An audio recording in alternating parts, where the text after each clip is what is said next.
आप सभी का हमारे YouTube चैनल पर फिर से स्वागत है एक नई वीडियो के साथ। कई बच्चों की एक रिक्वेस्ट आ रही थी सर पूरी मैथ का इम्पोर्टेंट जो क्वेश्चंस हैं उनकी वीडियो बनाओ। तो लो मैं आपकी ख्वाहिश पर एक वीडियो और ले आया हूँ जिसमें 500 यूनिट के क्वेश्चंस होंगे। पहले यूनिट का वीडियो मैंने बना दिया है, अगर किसी ने नहीं देखा है तो वो जाकर देख लीजिएगा कौन कौन से इंपॉर्टेंट क्वेश्चंस हैं। इंपॉर्टेंट क्वेश्चंस का मतलब होता है कि जो अनुमान लगाया जा सकता है कि ये क्वेश्चन आने के चांसेस पूरे पूरे हैं। तो देखो, आपको कुछ नहीं करना है। अगर आप अभी ये होना कि यार कैसे करें इसकी तैयारी, ये दिक्कत हो रही है कि एग्ज़ाम पास होगी या नहीं होगी, तो इसकी चिंता ऐसे मत करो, क्योंकि जितनी चिंता करोगे ना उतना काम अपना बढ़ता जाएगा। तो इसलिए पेशेंस रखो और है ना, पास हो सकते हो आराम से कॉलेज की पेपर, यार इसमें कोई बड़ी बात नहीं है। मैं देख लो, मेरे यार 81% आए हुए हैं टोटल ऑल ओवर, और मैंने सिर्फ एग्ज़ाम में पढ़ाई की थी। ठीक है, अब मैं टीचर बन गया हूँ तो मैं आपको ये बात बता रहा हूँ, मैंने कोरोना से पहले की थी और मैं पढ़ा भी रहा हूँ। ठीक है, और तैयारी भी कर रहा हूँ। तो आपको भी ये सजेशन दूंगा कि आप इतनी चिंता ना करें और आराम से पढ़ाई करें। ठीक है, आप स्किप कर रहे होंगे इस वीडियो को तो स्किप मत कीजिए, मैं बीच बीच में कुछ इंपॉर्टेंट बातें भी बताऊँगा जो आपको। ठीक है, तो आप इसको स्किप ना करें। अब देखो, 5 यूनिट में मैंने आपको एक क्वेश्चन बताया, सिद्ध कीजिए किसी सदिश समष्टि। तो आपको ये क्वेश्चन करना है, ठीक है, तैयार करना है। अब इसमें सबसे इम्पोर्टेंट क्या विस्तार पर में है, विस्तार पर में आपको पूरी याद करनी है। अगर आप वहाँ पर कोई क्वेश्चन भूल भी जाओ ना कि ये इसको कैसे करें, तो याद रखना बीच में अगर जो क्वेश्चन है ना, जो मैंने आपको ये क्वेश्चन बता रखे हैं, इसकी शुरुआत की जो लाइन है वो तो आपको याद करनी ही करनी है।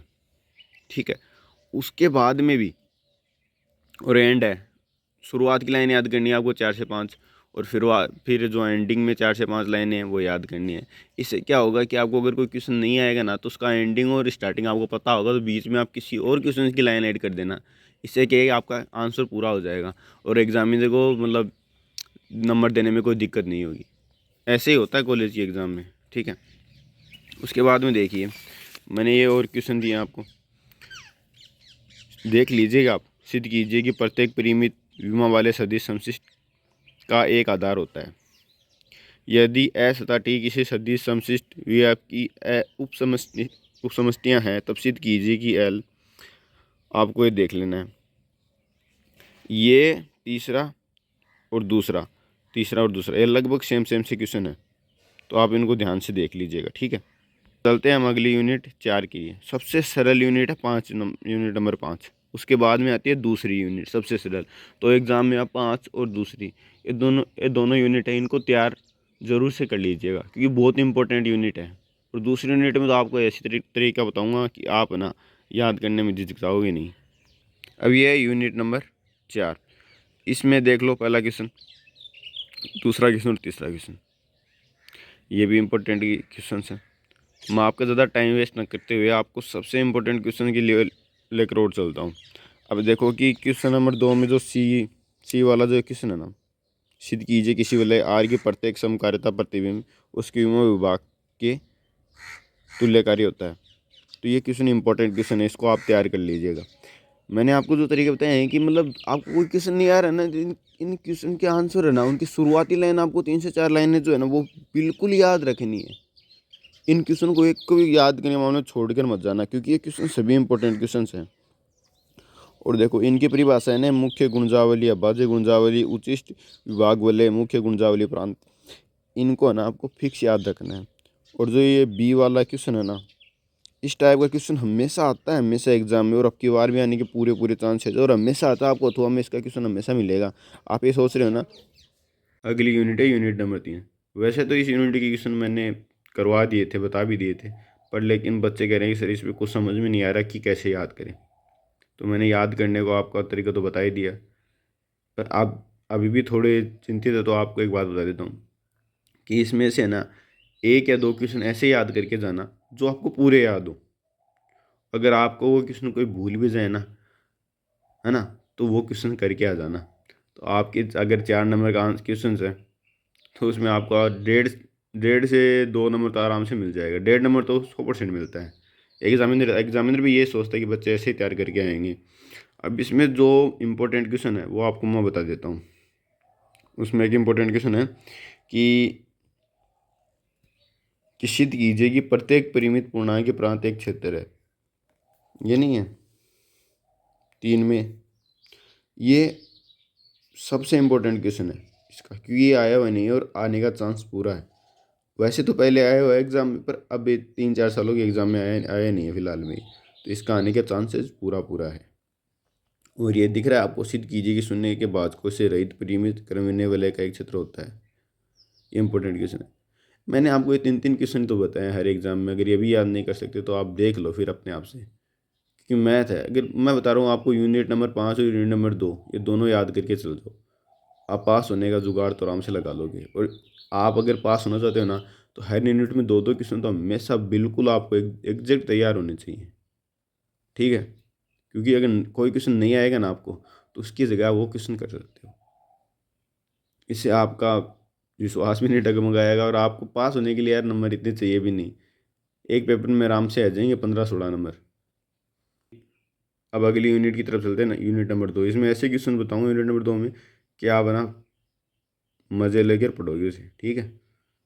यूनिट नंबर 2 में सबसे इंपॉर्टेंट क्वेश्चन है, केले प्रमेय का कथन है सिद्ध कीजिए। ये आया हुआ है, ऐसी बात नहीं है, ये 23 में भी आया, 22 में भी आया, 21 में भी आया, 20 में भी आया है, और ये अब की बार भी आएगा, हर बार आता है। और एक समाकारिता की मूलभूत प्रमेय का कथन एवं प्रमाण दीजिए।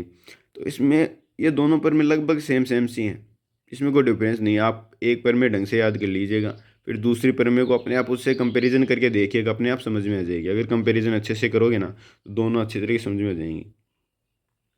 और एक आपको एक क्वेश्चन और बताता हूँ कि जो है ना, सिद्ध कीजिए कि एफ ग्रुप जी से जी डैश पर एक समकालिता हो तो एफ की एस टी के ग्रुप जी का उपग्रुप होता है। ये क्वेश्चन, और जो आपको मैंने क्वेश्चन बताया समकालिता की मूलभूत प्रमेय का कथन एवं प्रमाण दीजिए, ये क्वेश्चन सेम है। इसमें लास्ट में सिर्फ एक ऐड करना होता है, जी बटा के लगभग बराबर है जी डैश के, ये ऐड करना है लास्ट में, और कुछ भी नहीं है। और इसमें इसमें भी इतना खास क्वेश्चन नहीं है। अब एक बात है कि आप तुल्यकारिता और विभाग ग्रुप को परिभाषित कीजिए। इन 2 क्वेश्चंस को ना परिभाषा, मतलब इनकी परिभाषा जरूर याद करके जानी है। अगर आपको कुछ नहीं आता ना, तो इनकी परिभाषा लिख कर आ जाना, ठीक है। और एक आवेली ग्रुप है, इसको सही तरीके से समझ लीजिएगा। ये लास्ट वाला क्वेश्चन है ना, सिद्ध कीजिए कि एक आवेली ग्रुप का प्रत्येक खंड आवेली होता है, परंतु इसका विलोम आवश्यक नहीं है। इसी के साथ मैं विदा लेता हूँ, और अगला वीडियो बनाऊँगा उसमें 1-2 क्वेश्चन के आंसर भी बताऊँगा आपको, ताकि पेपर में आप करके आ सकते हो यूनिट वाइज, ठीक है। आप सोच रहे होंगे सर 1 नंबर यूनिट के तो आपने इंपॉर्टेंट क्वेश्चन बताए नहीं। मैंने पहली जो वीडियो बनाई थी उसमें बता दिए हैं पूरे क्वेश्चंस पहली यूनिट के। आप नए वीडियो जो आएंगे उसमें आपको मैं आंसर्स बताऊंगा अगले जो टॉपिक हैं उनके। तो आप तब तक हमारे चैनल को सब्सक्राइब कीजिए और बेल आइकन को प्रेस कर लीजिएगा, ताकि आपको अगले वीडियो की जानकारी मिल सके। और घबराने की कोई ज़रूरत नहीं है, आप एग्ज़ाम में डेफिनेटली अच्छे से अच्छे नंबर प्राप्त करोगे, मेरी गारंटी है। अगर इन क्वेश्चनों को अच्छे से तैयार कर लोगे, और मैंने जो बताया तरीका कि आपको पेपर कैसे करके आना, उस तरीके से आप अगर चलोगे तो 100% आप पास हो जाओगे, इसकी मेरी गारंटी है। और एग्ज़ाम में जाने से पहले मैं आपको कुछ ऐसी इंपॉर्टेंट ट्रिक्स भी बताऊँगा। अगर इस वीडियो में कमेंट करेंगे ना कि सर बताओ, तभी बताऊँगा, ऐसे नहीं बताऊँगा। ऐसे बताने से कोई फ़ायदा नहीं है। तो आपसे एक रिक्वेस्ट है कि बेल आइकन को प्रेस कर लीजिएगा और हमारे चैनल को सब्सक्राइब कीजिए, और कमेंट ज़रूर कीजिए कि आपको वीडियो कैसे लगे और क्वेश्चंस कैसे लगे। धन्यवाद।